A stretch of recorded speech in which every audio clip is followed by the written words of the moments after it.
이제 오늘은 로마서 세 번째 시간입니다. 지난주에 이어 로마서 1장 1절에 나오는 세 단어 중에서 세 번째 단어인 이 택정함을 입다, 이것에 대해서 살펴보려고 하는데요. 자, 로마서 1장 1절입니다. 예수 그리스도의 종 바울은 사도로 부르심을 받아 하나님의 복음을 위하여 택정함을 입었으니, 여기 나오는 이 택정함을 입다라는 단어는 헬라어로 아포리조라는 단어인데, 이 단어는 합성어입니다. 이 따로라는 뜻을 가진 전치사 아포, 또 정하다라는 뜻을 가진 동사 호리조의 합성어인데요. 그렇기 때문에 이 단어의 원래의 뜻은 따로 떼어놓다, 또 별도로 구별하다, 이런 뜻을 가지고 있습니다. 이런 맥락에서 보면 이 로마서 1장 1절을 보다 원어에 가깝게 번역해서 읽으면 이렇게 읽을 수 있습니다. 하나님의 복음을 위하여 따로 구별되어진 부름받은 사도 그리스도 예수의 종 바울은, 저는 이 1절 말씀 속에서 바울이 그렇게 당당하고 또 누구에게도 부끄럽지 않고 꿀리지 않고 초라하지 않고 그런 멋진 삶을 살 수 있었던 비결이 이 1절 말씀 속에 다 담겨져 있다고 생각을 합니다. 바울은 자기 스스로를 어떻게 인식합니까? 하나님께서 자기를 이런 일에 쓰시려고 따로 구별해 놓은 존재이다, 이런 자기 인식을 갖고 있었기 때문에 누가 뭐라 그래도 당당하게 자기 길을 걸어갈 수 있었던 거 아닙니까? 제가 한참 청소년 사역을 하고 있던 30대에 어떤 설교를 들으니까 그 코카콜라 사장님 이야기를 인용을 하는 겁니다. 그 당시 코카콜라 사장이 기자들을 모아놓고 이런 말을 했다는 겁니다. 내 혈관 속에는 피가 흐르는 것이 아니라 코카콜라가 흐르고 있습니다. 자기가 하고 있는 일에 대한 그 확신을 이렇게 표현한 거 아닙니까? 저는 그 30대 때 그 이야기를 들으면서 코카콜라 사장이 세계적인 회사 사장이어서 부러운 것이 아니라 적어도 자기가 하고 있는 일에 대하여 이렇게까지 확신하고 있는 그 모습이 참 부러웠습니다. 그 기도가 나오더라고요. 하나님, 저도 제가 하고 있는 이 일에 대하여 확신을 가지고, 실력도 없고 몸도 약하고 할 게 없어가지고 신학교 가서 목사하는 이런 인생이 아니고, 하나님께서 이 일을 위하여 저를 따로 떼어 구분하여 구별지어 저를 이 일에 쓰시려고 이 세상에 나를 보내셨다는 이 확신을 가지고 그렇게 목회하기를 원합니다. 30대 때 제가 그렇게 기도를 드렸던 기억이 나는데요. 감사하게도 50대가 된 지금 완벽하진 않지만 저도 그 코카콜라 사장님처럼 이렇게 고백할 수 있습니다. 내 혈관 속에는 피가 흐르는 것이 아니라 예수 그리스도가 흐르고 있습니다. 내 혈관 속에는 피가 흐르는 것이 아니라 예수 그리스도가 주신 사명이 흐르고 있습니다. 여러분, 우리 모두가 다 이런 자기 확신이 있다면 이 얼마나 우리 삶이 행복하겠습니까? 여러분, 근데 여기서 중요한 건요, 바울이 이 사실을 깨달아서 그렇게 확신에 찬 인생이 될 수 있었는데요, 언제 바울이 이걸 깨달았냐 하는 이 시차의 문제가 중요합니다. 갈라디아 1장 15절에 보니까 바울이 이런 고백을 합니다. 그러나 내 어머니의 태로부터 나를 택정하시고 은혜로 나를 부르시니가, 여기 나오는 이 택정하시고, 이게 오늘 본문 1절에 나오는 그 단어와 같습니다. 아포리죠. 그러니까 지금 바울이 뭐라고 이야기합니까? 하나님이 자기를 이 일을 위하여 따로 구별하여 택정해 놓으신 이 택정하심이 언제 이루어졌다고요? 그가 이 세상에 태어나기 이전에 어머니 뱃속에 있을 때부터 하나님은 그것을 확정하고 계셨는데, 바울이 그것을 자각한 건 언제입니까? 다메섹 도상에서 예수 그리스도를 만난 이후에 그걸 자각한 거예요. 인생은 바로 이 시차의 문제예요.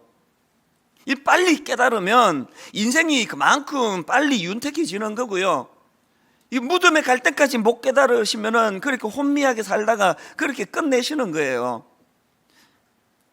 우리가 잘 아는 예레미야 선지자도 마찬가지 아닙니까? 예레미야 1장 4절 5절을 한번 보십시오.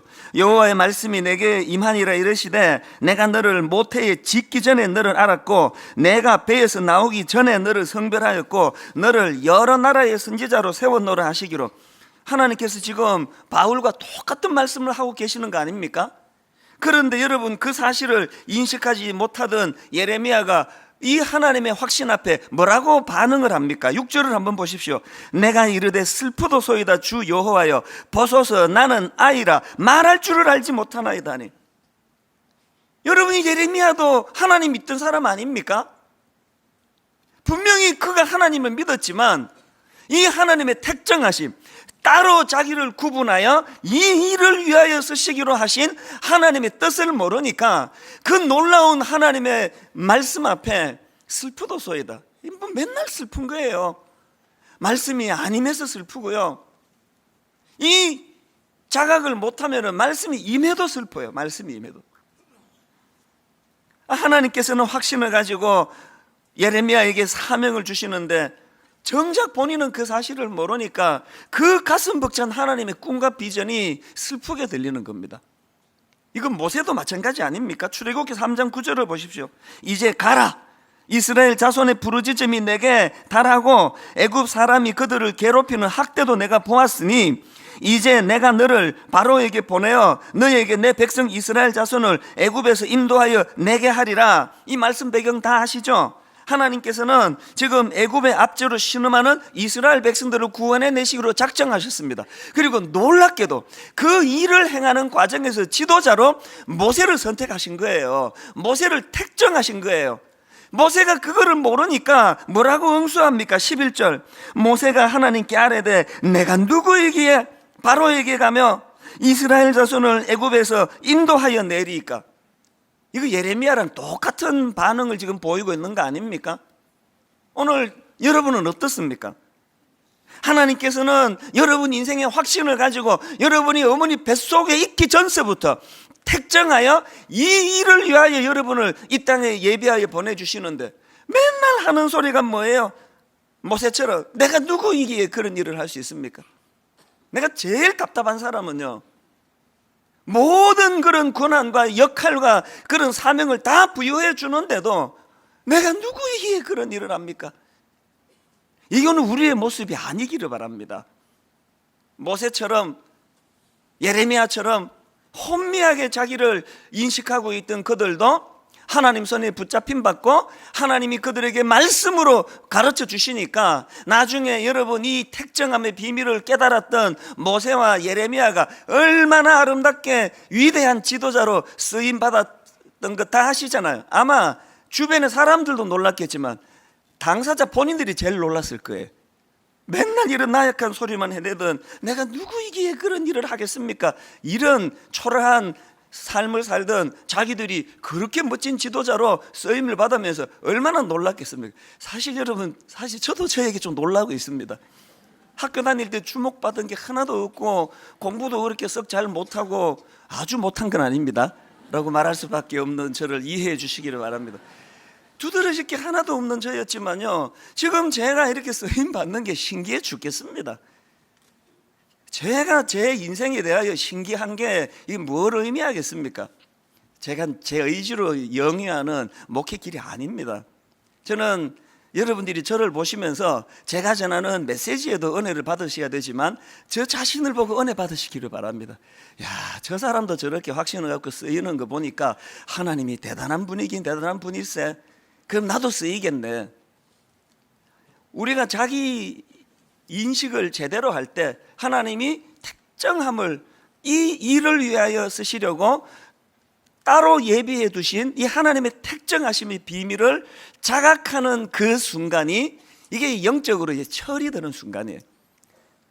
맨날 그냥 권사님이라 그러면서 장로님이라 그러면서 내가 누구기에 이런 소리나 하고 있는 초라한 그 자리를 떨치고 좀 철든 하나님의 자녀가 되기 위해서는 이 택정함의 비밀을 깨달으셔야 됩니다. 이게 왜 중요한가 하면요, 여러분 그 빅터 프랭클 박사 아시죠? 2차 대전 때 유태인 수용소 아우슈비츠에 갇혔다가 겨우 살아났던 그 정신의학자 아시지 않습니까? 나중에 그가 이런 말을 했습니다. 유대인 수용소에서 보니까 몸이 튼튼하고 머리 좋은 사람이 살아남는 것이 아니라 삶의 의미를 가진 사람이 살아남더라. 저는 이 메시지가요 얼마나 저에게 도전을 줬는지 모릅니다. 다시 한번 들어보세요. 유태인 수용소에서 보니까 몸이 튼튼하고 머리 좋은 사람이 살아남는 것이 아니라 삶의 의미를 가진 사람이 살아남더라. 여러분, 이 빅터 프랭클 박사의 이 메시지를 우리 마음에 담고 그 하나님께 우리가 구해야 될 거 이겁니다. 하나님, 저도 제 삶의 의미를 깨닫기 원합니다. 하나님, 저도 하나님께서 이 일을 위하여 저를 따로 구별된 인생으로 택정하신 그런 존재임을 내가 자각하기를 원합니다. 이 자기에 대한 올바른 인식에서부터 인생이 시작이 되는 거예요. 여러분, 이 소원이 여러분에게 있다면 이사야 37장 32절의 법칙을 잊으시면 안 됩니다. 이는 남은 자가 예루살렘에서 나오며 피하는 자가 시온산에서 나올 것임이라. 만군의 여호와의 열심히 이를 이루시리라. 저는 제가 은혜 받고 목회자가 되기로 결정하고 오늘에 이르기까지 이 구절 말씀이 내 혈관 속에 흐르기를 원합니다. 내가 가진 지식, 내가 가진 리더십, 내가 가진 열정, 내가 가진 그 무엇으로 행하는 인생길, 목회길이 아니고 만군의 여호와의 열심히 이를 이루실. 나는 부족한데, 나는 리더십이 없는데, 나는 자격이 없는데, 이런 나를 향하신 만군의 여호와 하나님의 열심. 바울이 이 법칙을 깨닫고 나니까 여러분 고린도전서 15장 10절에서의 이 확신을 보십시오. 그러나 나의 나된 것은 하나님의 은혜로 된 것이니 내게 주신 그의 은혜가 헛되지 아니하여 내가 모든 사도보다 더 많이 수고하였으나 내가 아니요 오직 나와 함께 하신 하나님의 은혜로라.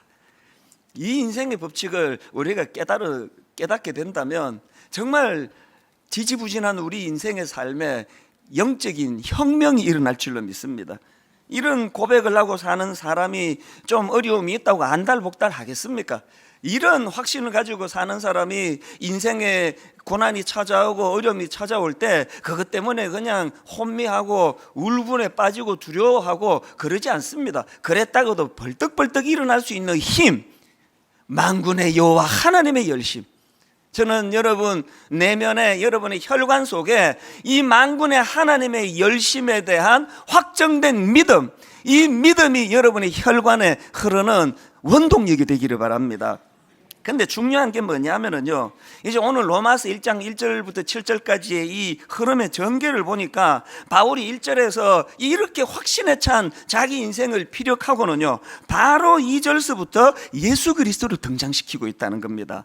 2절부터 4절을 보십시오. 이 복음은 하나님이 선지자들을 통하여 그의 아들에 관하여 성경에 미리 약속하신 것이라. 그의 아들에 관하여 말하면 육신으로는 다윗의 혈통에서 나셨고 성결의 영으로는 죽은 자들 가운데서 부활하사 능력으로 하나님의 아들로 선포되셨으니 곧 우리 주 예수 그리스도시니라. 자, 여러분 여기서 한번 생각해 보세요. 바울이 지금 택정한과 관련해 가지고 하나님께서 자기 인생을 미리 따로 구별되어 이 일을 위하여 쓰시기로 한 내가 그런 존재다라고 피력한 다음에 왜 예수 그리스도를 거기에 소개합니까? 바울의 의도가 뭡니까? 이 놀라운 사실을 깨닫게 하신 분이 예수 그리스도시라는 거예요. 더군다나 지금 바울이 자기 인생을 그렇게 변화시켜 주신 분이 예수 그리스도라는 것을 강조하면서 예수님의 어느 부분을 강조하는지를 보세요. 4절을 다시 한번 보세요. 성결의 영으로는 죽은 자들 가운데서 부활하사 능력으로 하나님의 아들로 선포되셨으니 곧 우리 주 예수 그리스도시니라. 바울은 지금 예수님의 어느 부분을 강조하고 있습니까? 예수 그리스도 십자가, 예수 그리스도의 부활하심. 신앙은요, 예수님의 어느 부분을 붙잡느냐가 승패예요. 너무너무 많은 성도들이 예수님의 그 별책 부록, 별로 중요하지도 않은 하나님 나라 입장에서는 그저 그냥 관심사가 교회 와가지고 뭐 병 고쳐 주시더라, 뭐 부자 만들어 주시더라, 뭐 귀신 쫓아내시더라, 이런 하나님 예수 그리스도를 붙잡는 것도 물론 이건 믿음이에요. 이것도 필요하지만 그건요, 본질에 비하면 이거 별책 부록 같은 거예요. 우리가 이 땅을 살아가기에 어떤 그 도움을 주시는 분으로서의 예수 그리스도. 그래서 수능 시험을 앞둔 자녀들이 있으면은 막 1년 내내 막 철학기도 하고 금식기도 하고 매달려 가지고 우리 아들 대학 좀 보내 주시옵소서, 공부도 못 하는데 노력도 안 합니다. 그런데도 불구하고 찍는 것마다 다 맞게 해 주실 줄 믿습니다. 하나님의 능력을 믿습니다. 그런 믿음도 믿음이지만요, 그건 별책부록 같은 거예요. 그것보다 더 본질적인 것, 내 영혼을 구원해 주신, 내 존재감을 확인시켜 주신 예수 그리스도의 십자가, 그리고 십자가를 통하여 죽으실 뿐만 아니라 죽음의 권세를 이기신 예수 그리스도의 부활하심, 이 본질을 붙잡는 신앙인들이 되시기를 바랍니다. 우리가 근본의 이 로마서를 통하여 반드시 회복해야 될 것이 있다면 바로 이 복음의 본질을 붙잡는 거예요. 별책부록만 보시면 안 됩니다. 아무리 별책부록이 뭐 이렇게 많아도 내가 그 잡지를 구입할 때는 본 책을 보려고 구한 거 아니겠습니까? 이것이 오늘 본문에서 제가 발견하는 중요한 포인트인데요. 자, 그렇다면은 이제 좀 더 구체적으로 우리가 예수 그리스도의 그 십자가 은혜로 하나님의 택정하심의 비밀을 자각하게 된다면 어떤 일이 일어나느냐는 거예요. 하나님의 택정하심의 비밀을 자각하게 된 바울이 그것으로 얻게 된 유익을 한 두 가지로 제가 정리를 해볼 수 있었는데요.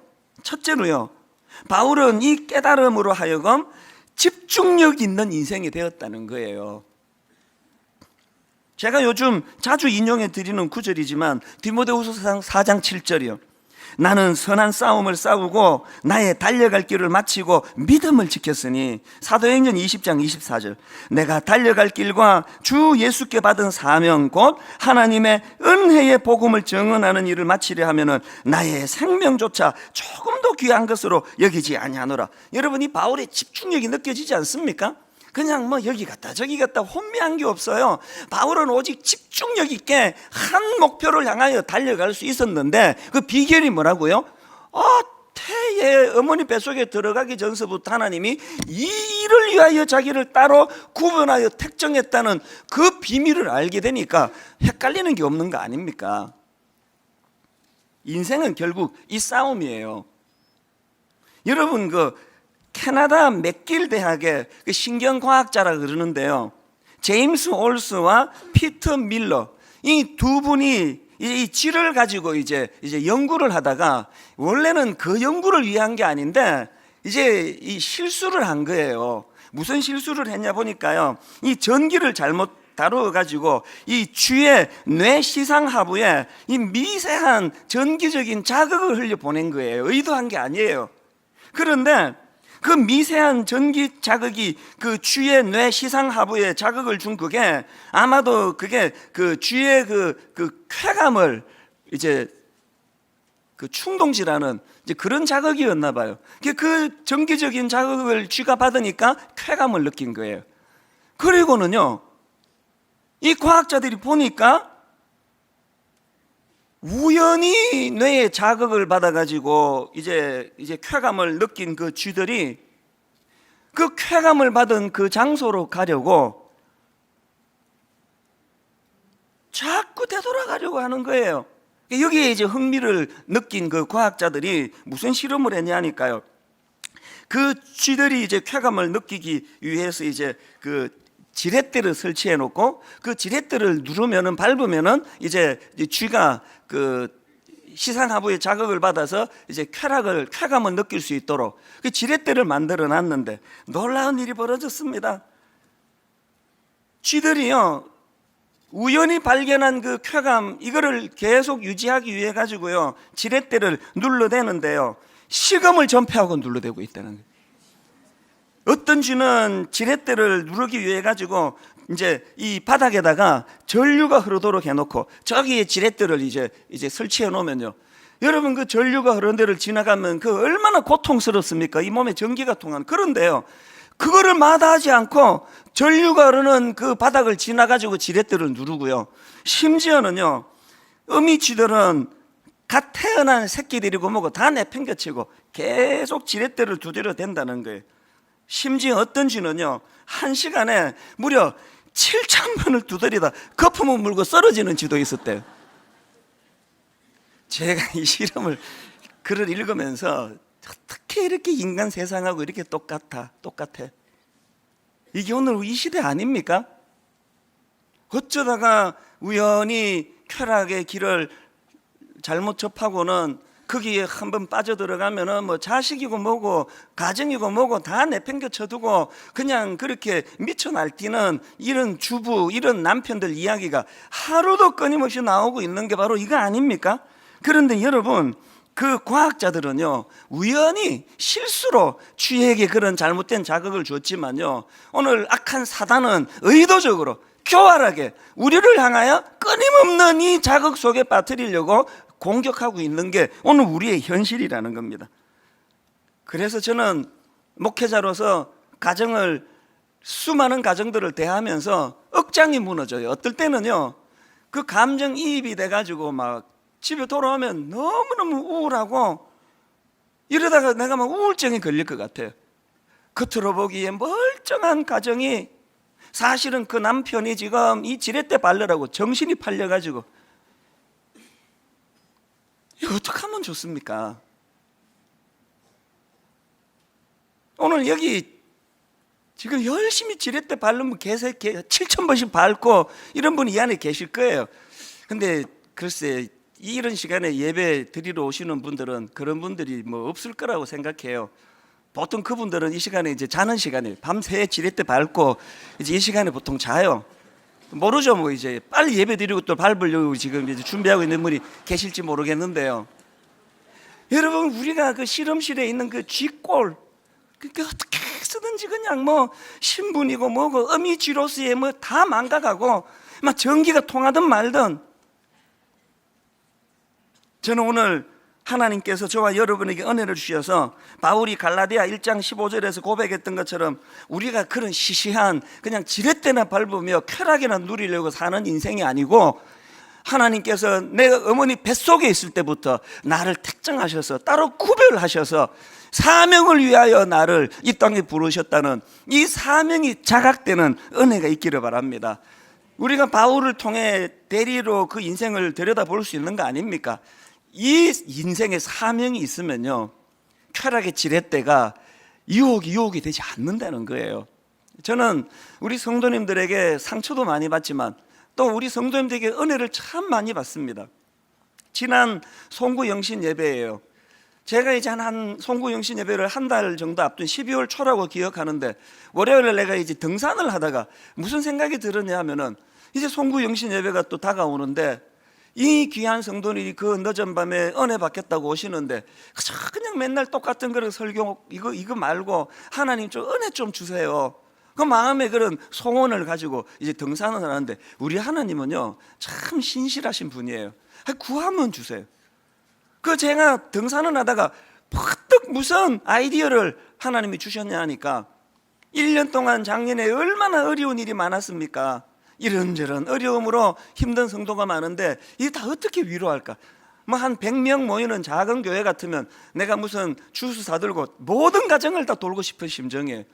우리가 상황이 그게 안 되니까 무슨 아이디어를 하나님 주셨냐 하니까요, 이제 우리 송구 영신 예배를 3번 드리는데 각 예배 때마다 상징적으로 대표적으로 지난 한 해 유난히 어려웠던 성도님, 그 가운데 믿음을 가지고 참 애쓰셨던 성도님을 좀 모셔가지고 축복해드리고 기도해드리고, 그리고 또 우리 이분들 좀 교회 돈 말고 좀 객출을 해가지고 이 제주도로 좀 여행도 보내드리고 그러면 좋겠다. 그렇게 해서 이제 대표적으로 이 한 분이 위로를 받지만 성령님이 송구 영신 예배 나오신 모든 성도님들에게 위로해 주시는 이런 예배가 되면 좋겠다.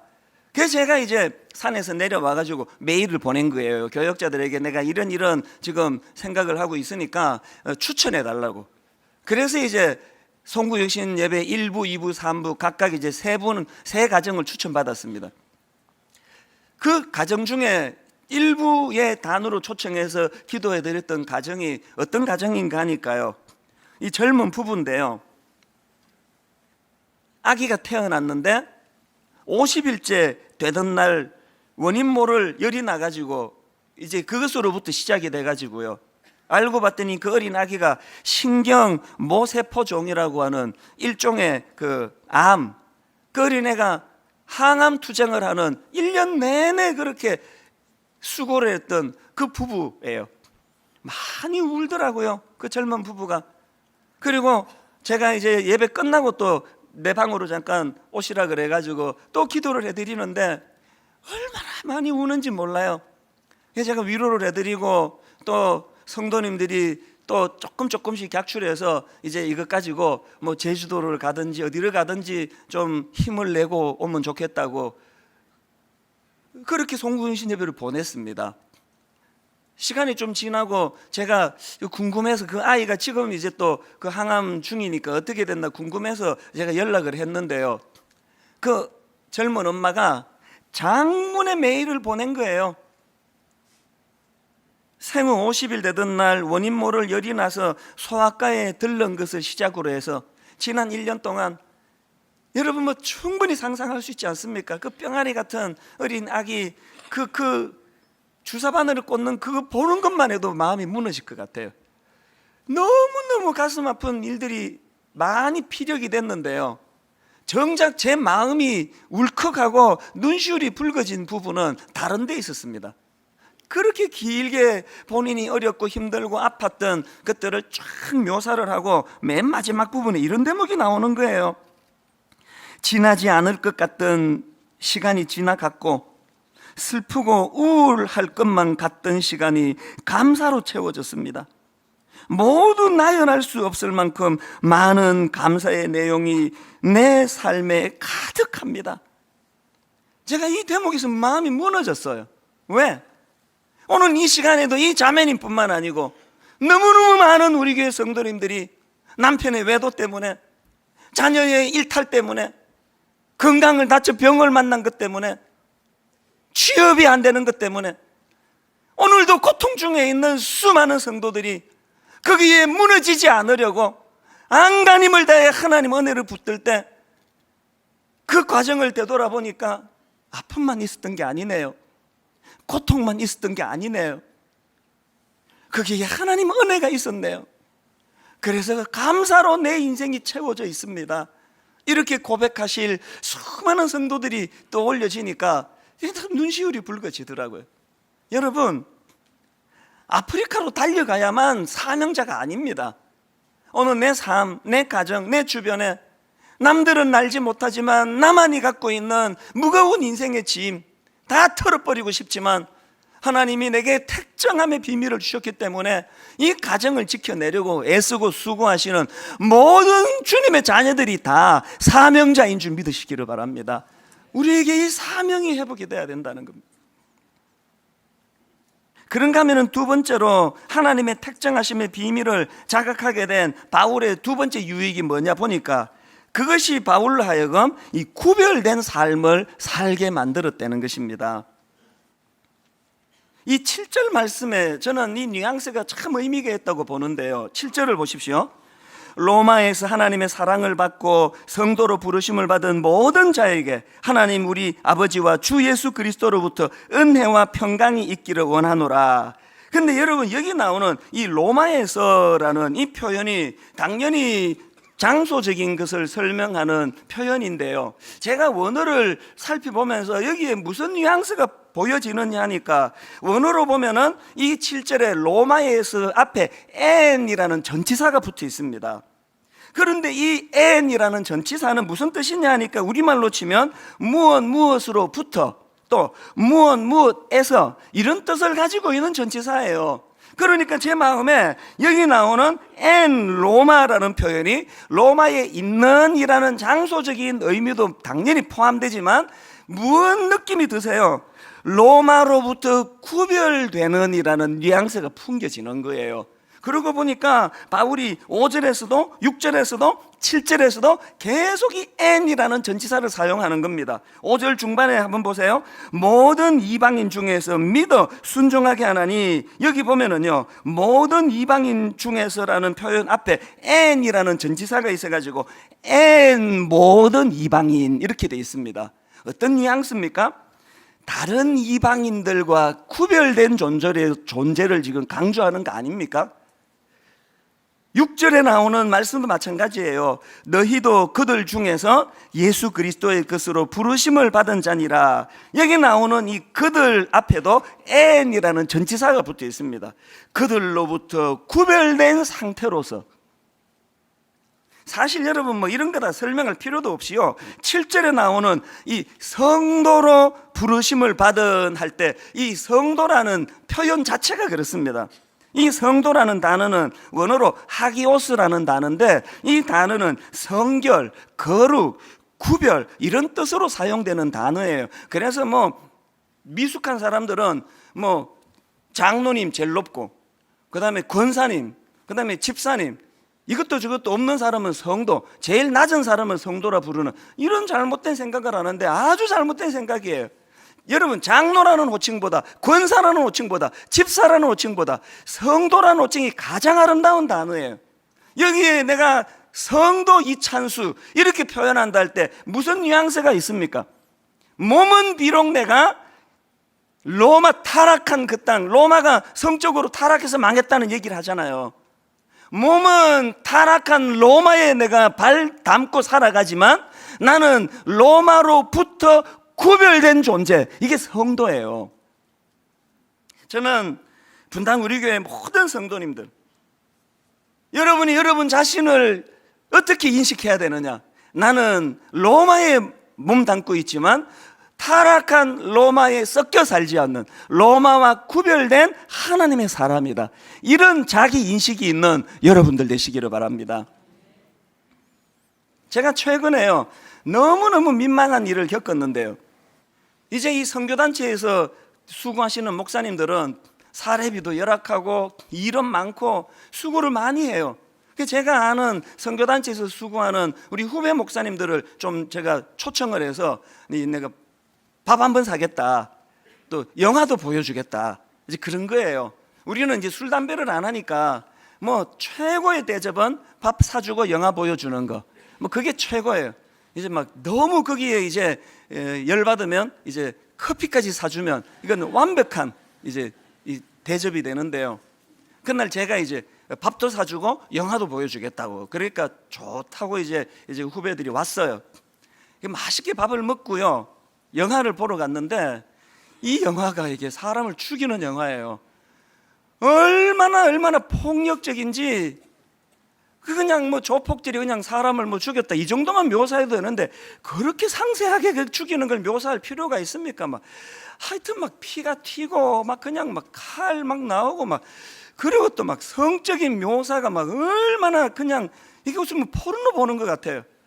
내가 옆에 목사님들한테 내 눈치가 보여가지고, 이 무슨 목사가 열심히 지금 주에 일하는 목사를 불러내가지고 막 그런 포르노를 방불케 하는 이런 걸 내가 보여줬다고 싶으니까요, 내가 좌불안석이 좌불안석. 근데 정말 무서운 게 뭐냐면은 그 좌불안석이면서도 그 성적으로 묘사하는 그런 것들이 얼마나 잔상이 강렬한지요.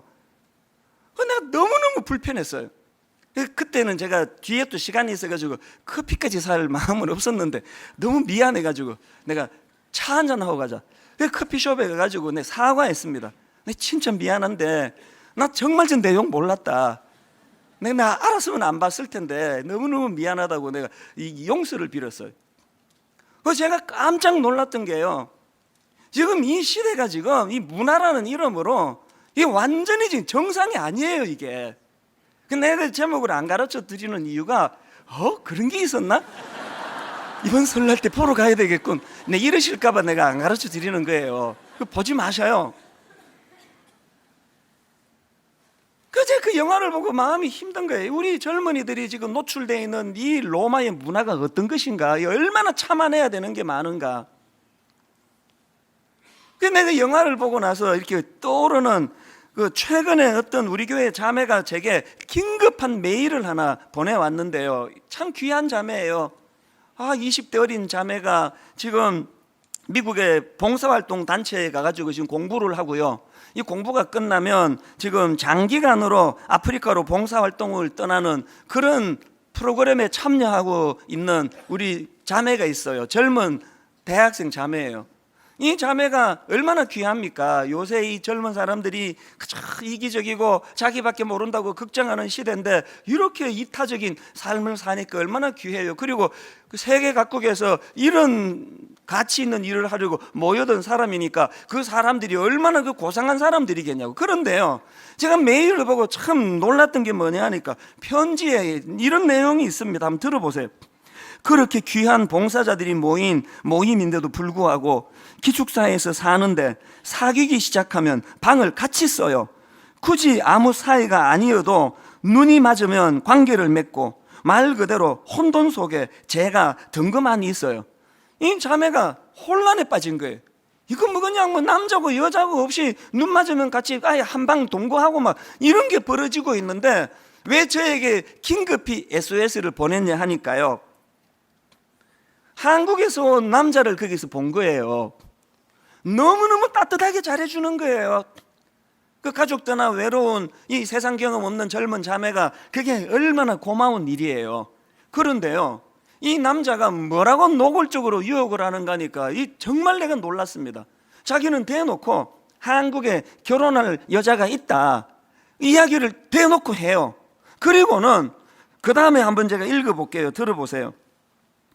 저에게 여기 있는 동안만 여자친구 하지 않겠느냐고 제의를 하더군요. 그러니까 두 번째 여자친구, 세상 사람들이 흔히 말하는 섹스 파트너 뭐 그런 것 같아요. 저는 남자와 깊게 관계를 가진 적이 아직 없고 또 하나님을 믿기에 성관계는 결혼 후에 사랑하는 한 사람과 하는 것이 당연하다고 생각했어요. 그런 저에게 저런 제의는 당연히 말도 안 되는 것이고 그래서 딱 잘라 화내며 거절했습니다. 저는 굉장한 사람은 아니지만 한 사람에게 온전히 한 여자로 사랑받을 만한 가치 있는 여자라고요. 근데 알겠다고 하면서도 능구렁이처럼 계속 다가옵니다. 여자를 수십 명은 더 만나본 것 같아요. 상황을 아시겠죠? 이 자매가 왜 저에게 긴급히 SOS 메일을 보냈느냐 하니까 그 다음 한번 들어보세요. 문제는 제가 무언가 이상한 건 알겠는데 이 사람이 나쁜 사람처럼 안 느껴져요. 그래서 제가 괜히 좋은 사람을 제 잣대로 평가해 버리는 것 같은 생각이 들어요. 항상 교회 안에서 부모님 울타리 속에서 지내던 터라 제가 너무 순진해요. 이런 세상이 있는 줄 미처 몰랐습니다. 위험한 사람이라는 걸 잘 알고 관계를 진척시키면 남는 건 낮아진 자존감 뿐일 거라는 거 아는데도 끌려요. 조금만 더 있으면 그냥 무너져 버릴 것 같아 지푸라기도 잡는 심정으로 목사님께 글을 남겨요. 딸이라고 생각하시고 따끔하게 한마디 해주세요. 내가 여러분이 마음이 아픈 거예요. 여러분이 자기 가치관을 지켜내려고 이 자매가 그렇게 몸부림치고 노력하는데 능구렁이처럼 다가오는데 마음이 흔들린다는 거예요. 이거 어떻게 하면 좋습니까? 이게 여러분이 한 자매의 문제입니까? 오늘 이 세상 가치관은요, 대놓고 나 결혼한 여자 있다. 옛날에 우리 때도 이런 저질들이 있었지만요, 최소한의 양심은 있어서 그 숨기고 그런 짓을 숨기고 이 대놓고 나 결혼한 여자 있다. 근데 난 그냥 너랑 성적으로 쾌락을 즐기고 싶은 거다. 어떤 책임도 지지 말고 즐기자는 거예요. 이런 로마에 우리 자녀들이 지금 노출이 돼 있습니다. 어떻게 하면 좋겠습니까? 왜 여기에 우리 신앙 가진 젊은이들이 다 무너집니까? 여러분, 저는 그래서 이렇게 하나님 앞에 기도합니다. 아버지, 이제 분당 우리 교회 이 로마서를 선포할 때, 로마서를 가지고 말씀을 나누어 볼 때, 하나님, 누가 병 나았답니다. 누가 기도해서 무슨 아들이 좋은 대학 갔답니다. 누가 기도해가지고 부자 됐답니다. 이런 별책 부록을 붙잡는 신앙인이 아니고, 아버지 복음의 본질, 예수 그리스도의 십자가, 예수 그리스도의 부활하심, 내 영혼을 주장하시는 주님의 복음을 붙잡는 교회가 되기를 원합니다. 우리 어른들이 먼저 이 능력을 경험하셔야 돼요. 수많은 이 로마에서 일어나는 타락한 유혹 가운데 내가 복음 대신 예수 그리스도를 본질을 붙잡았더니, 그래서 혼미한 내 인생에 따로 구별하여 어머니 뱃속에서부터 이 일을 위하여, 이 가치 있는 일을 위하여 나를 택정하여 보내주신 그 하나님의 신비를 내가 경험했기 때문에 나는 변질될 수 없다. 나는 로마에 몸담고 살지만 나는 로마에 속한 인생이 아니다. 어른인 저와 여러분이 먼저 이 확신을 경험하게 되시기를 바랍니다. 이 확신을 가지고 자녀에게 가르쳐야 돼요. 네가 그 저질 남자 유혹을 이겨내는 걸 목표로 삼지 말고 그 남자를 변화시켜라. 그 썩어 빠진 가치관을 가진 그 남자가 얼마나 결혼할 그 여자에게 더럽고 무서운 죄를 짓는가를 네가 자각시키고, 그래서 로마를 네가 변화시켜라. 여러분, 이 꿈을 다 잃어버린 게 한국교회예요. 그저 한국교회 이제 사고 안 치고 문제 안 생기고 현상만 유지하면은 더 이상 바랄 게 없는 것 같은, 저부터 회개합니다. 하나님, 이 세상에 위축되지 아니하고 저는 어머니 뱃속에서부터 따로 이 사명을 위하여 구별되어 주님께서 관리해 주신 특별한 하나님의 사람입니다. 아버지, 제가 그저 죄 안 짓고 은퇴할 때까지 사고 안 치는 그것을 목표로 하는 목사가 아니고, 이 타락한 로마를 뒤집어 놓고 로마를 변화시키고 복음이 그것을 가능케 한다는 이 확신을 전파하는 종이 되기를 원합니다. 그런 성도님들이 모인 교회가 되기를 바랍니다.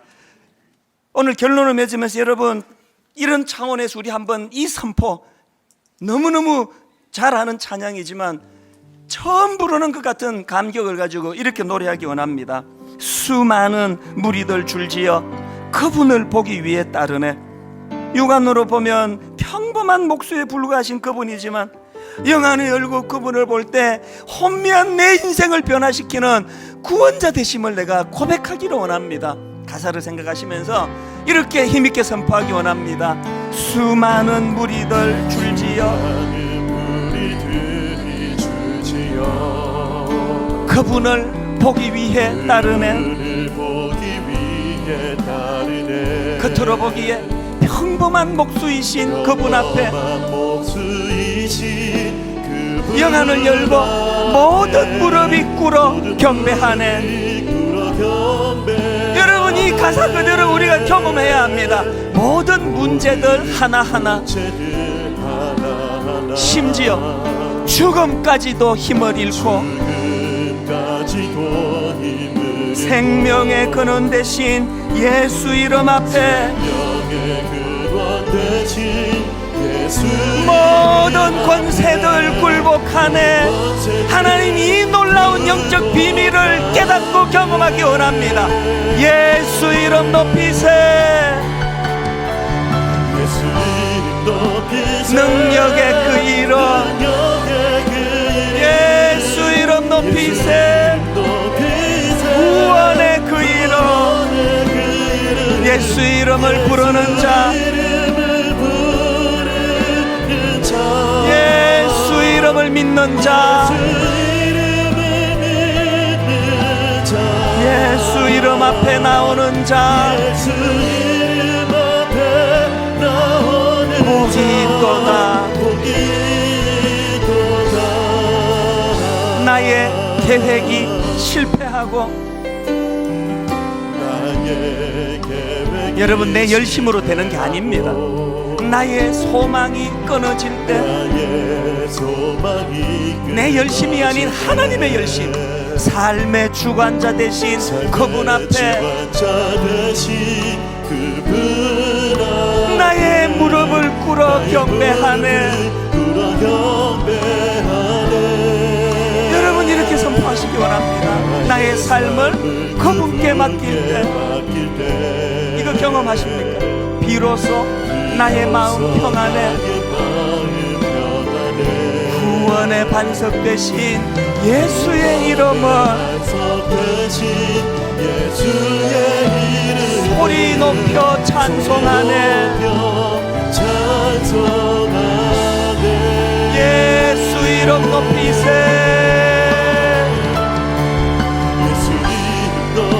능력의 그 이름,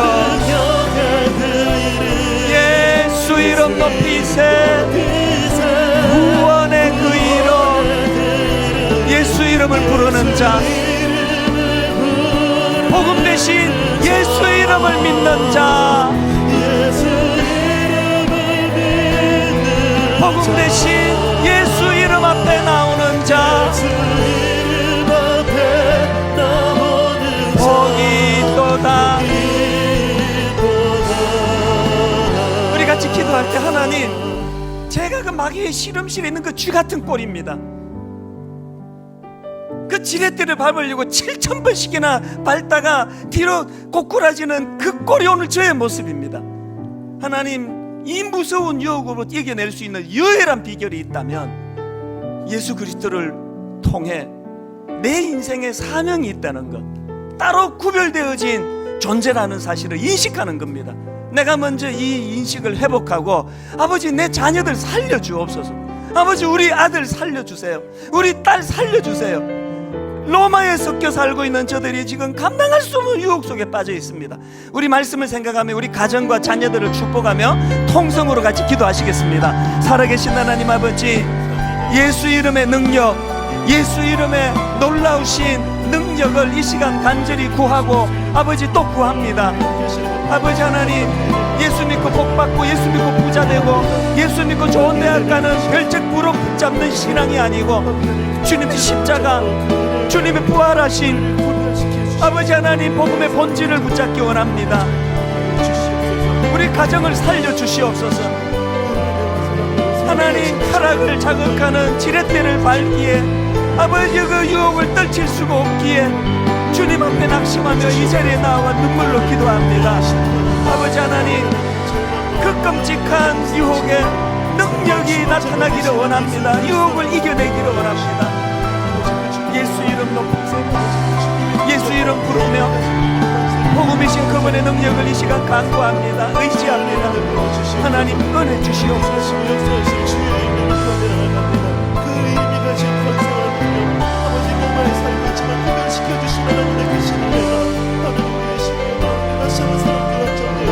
계속 기도하실 분, 계속 기도하시고 우리 확신을 가지고 다시 한번 선포합니다. 예수 이름 높이세.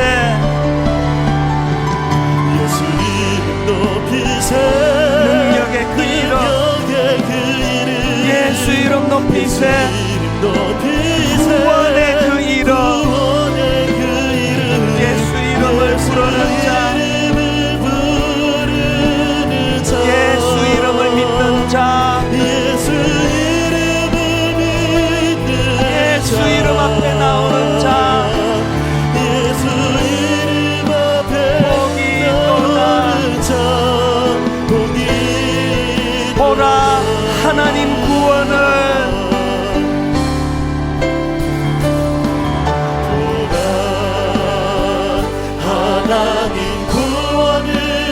보라 하나님 능력을,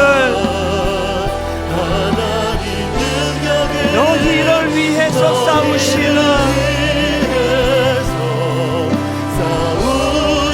주의 손을 보라.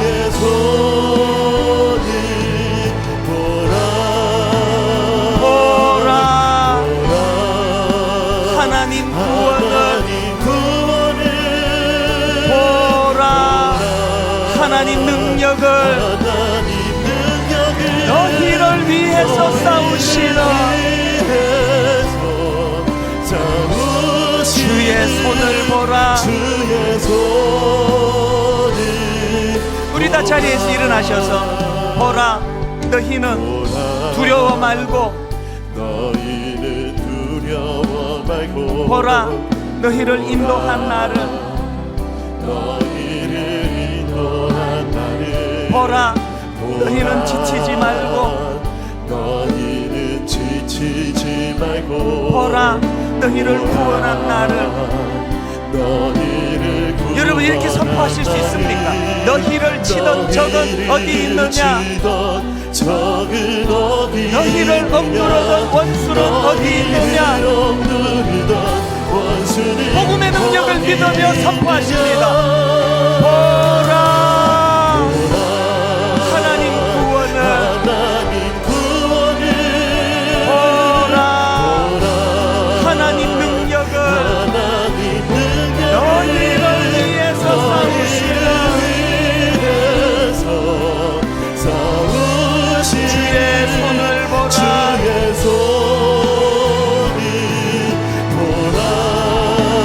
보라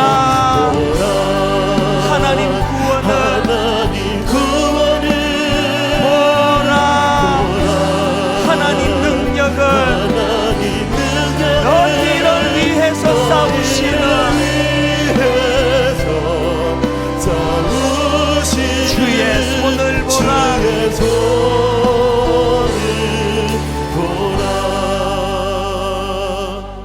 내가 달려갈 길과 주 예수께 받은 사명, 곧 하나님의 은혜의 복음을 증언하는 일을 마치려 하면은 나의 생명조차 조금 더 귀한 것으로 여기지 아니하노라.